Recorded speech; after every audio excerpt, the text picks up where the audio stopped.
Okay, so today's project is actually replacing the switches on the passenger side. I know I'm pointing to the driver, but the passenger side rear window switch over there doesn't work in terms of closing reliably, so it's intermittent. So when you pull up on it, you may get nothing, or you may have to pull it a few times. And also, less occasionally, but still happens when you push down on it, which is that one there. It doesn't open. The caveat here is that I've modified the programming of the car for one touch close. So currently with an E46 you get one touch open on the rears. So I'll demonstrate here with the one here. So this here, so that's one touch open. So I tapped it once and that's what you get. And one touch close, now it's two dip, and it'll close in one touch. So that's a modification to the programming of the car that was done through AutoLogic. So two things with that: it won't stop if you have a finger or something in between the window. It will stop when it reaches the resistance of this area here. So there's no prevention of a finger getting injured or worse in there. So no one rides in the back, so for me this is not an issue. On the driver's side, on the passenger side, as you see, it doesn't work. Nothing's happening. So that's what I want to fix. And what I have to do is remodify that switch so that it will do the two bumps. So it'll click click in terms of closing, so it'll close on its own. So that'll be in today's video, is to replace the switch. So we'll get started with that.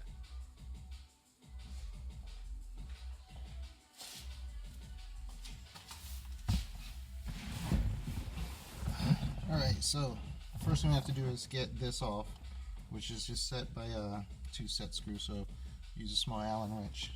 So this comes off, and then this center piece pops off. Then we can get to the screws that hold the larger plate.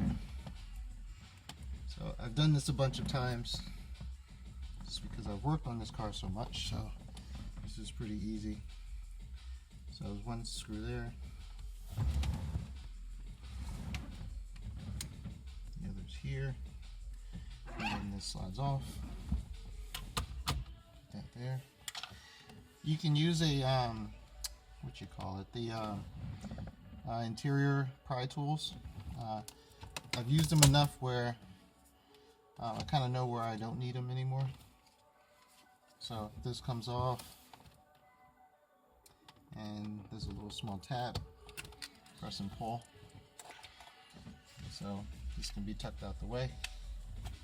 And so here we'll get my screw gun and get those out.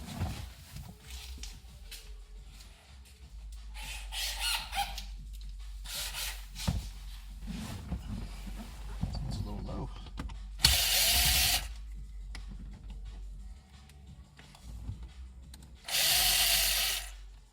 So just a tip to, if you use a gun like this, magnetize the tip so you can pull these screws out without worried about dropping them. Just a little bit of insurance, not complete, but it's very helpful to do that.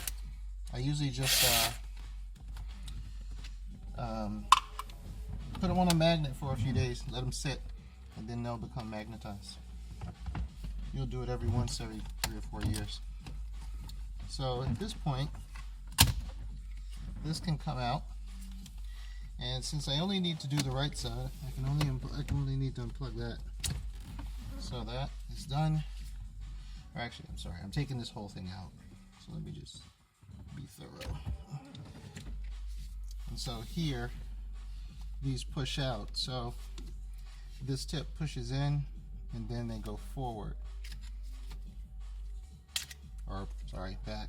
I haven't done this in a while. So, and then that comes out. So we'll leave that here. We're going to take this, open this one up, just so I can remind myself the modifications I made to the rear switch here. So see how it clicks twice? I'm not sure if you can see that, but 1, 2.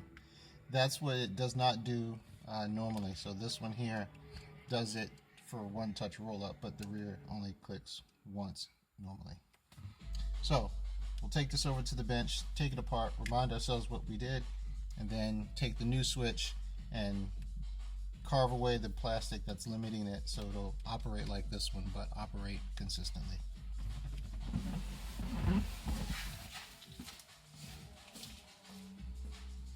Okay, so full disclosure, this is the second time I had to shoot this. I modified the new switch by taking the center partition out, and I thought I had the shot and went through the whole modification, and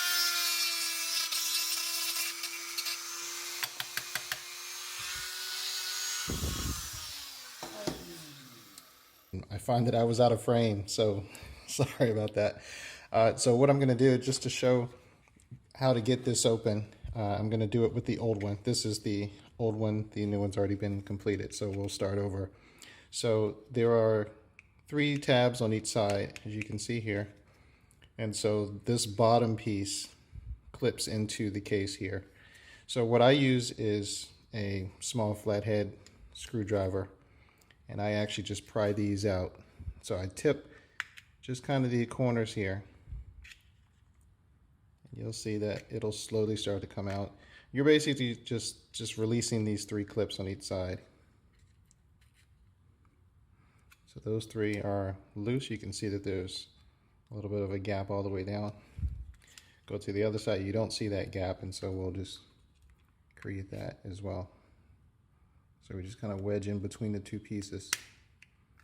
And so those 2 are released, and then you'll see the 3rd one release. Okay, so this is the inside of the switch. So you'll see the 2 orange LEDs. Those are for lighting when you turn your parking lights on, for your interior lights, and the switch. So that's 1 click, then that's 1 click. So this is how it works. Whoops, sorry, anyway, no, it's an old switch. So this part for the one-touch close for the rear windows, you don't modify this. So we'll put this aside. So inside of here, see if I can get this. So in the center, there's usually a piece of plastic that goes across, similar to how I have here. So there would be a piece of plastic that's cut across here. And what I did is, what I use is, I use the Dremel tool and I just basically carve away that section. That's the only part that's restricting the rear window from going to that 2nd click. So as you can see, if you put my finger down here, there's nothing here in the way. That's the only modification you make. You line back up your switch here. So as you can see here, as I do this, it's moving that. So you line these back up with each of these. So in this case, it would be sitting this way, so that this piece here aligns with the white piece. So I'll put them together so you can see. So that is lined up with this, and so it'll sit into that this little cavity here, and that's what causes it to move in both directions. So when you put them back together, just make sure that these 2 pieces line up like that. I tend to try to hold it so that I know the switch is like that, and I know that the white piece is fairly straight across this way. So I try to put them this way, and then if you squeeze them together, you can kind of feel where it is as well. And again, this piece, where did it go?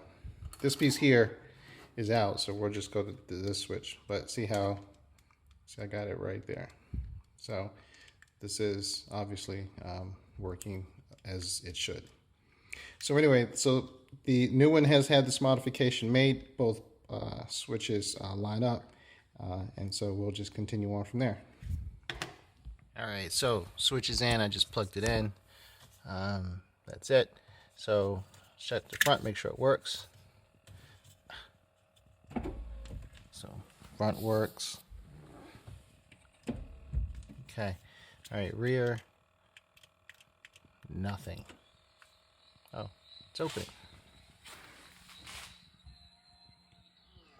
Or it's closing rather. Alright, so can I open it? Working. Okay.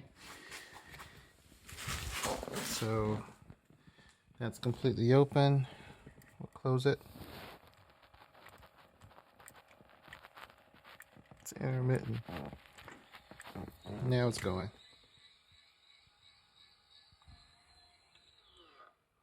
I'm curious why it's intermittent. See, right now it's not working at all. Got something else going on. So the switch was not it. So let's do some digging. Alright, so Windows switch. Right rear. S42. 350. Alright, so this is the right rear window schematic.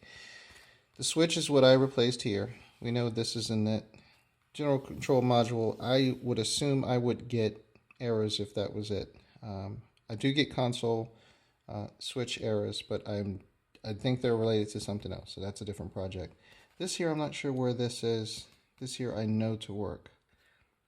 So I need to investigate to see where this relay actually is. So that'll be my next goal. So this could be a little more involved than I expect. Okay, just for some people's knowledge on how this works, just some information on the background on how the switches work. I'm also looking at, so this is all well and good, but I thought my issue was over here. I think I actually just maybe, as I'm reading further in here, this may be a function of the rear switches. I don't use them that often in terms of like constantly going up and down, so I think I may be interacting with this limitation here that's coded into the electronics module. So I'm going to be a bit more patient with cycling up and down and see if it acts more repeatable. So I'm still doing some digging here, and yeah, we'll revisit the validation that I got the root cause of this issue. So we'll get back to this in a few minutes. All right, so we waited a minute. It actually worked okay in terms of opening and closing. Right now this is closed. I've waited about a minute, 10 seconds now. So we'll try it again and see if it opens okay. So let's go lift.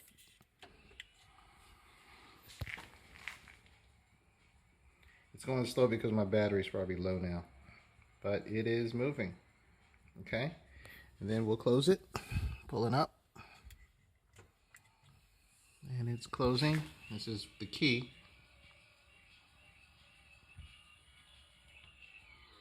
Okay, so I think we're okay. I think I was just being more aggressive in terms of cycling, and so as that caption I showed you from the shop manual, it seems to time out or limit it to cool down the motor to, I guess, to protect the life of it. So I think we're good. So what I'll do is put this all back together, and then I'll keep the other switch just in case. I like to keep parts that I don't think have failed, but I may need to salvage something. At least the top switches, all these things can be evaluated, especially since some of these parts are becoming in LA and also very expensive. So if I need to salvage anything off of that, I will. So I think we're clear in terms of that. Putting it back is easy, but I hope this is more useful to you guys, and I'll do another project later. So thanks for watching.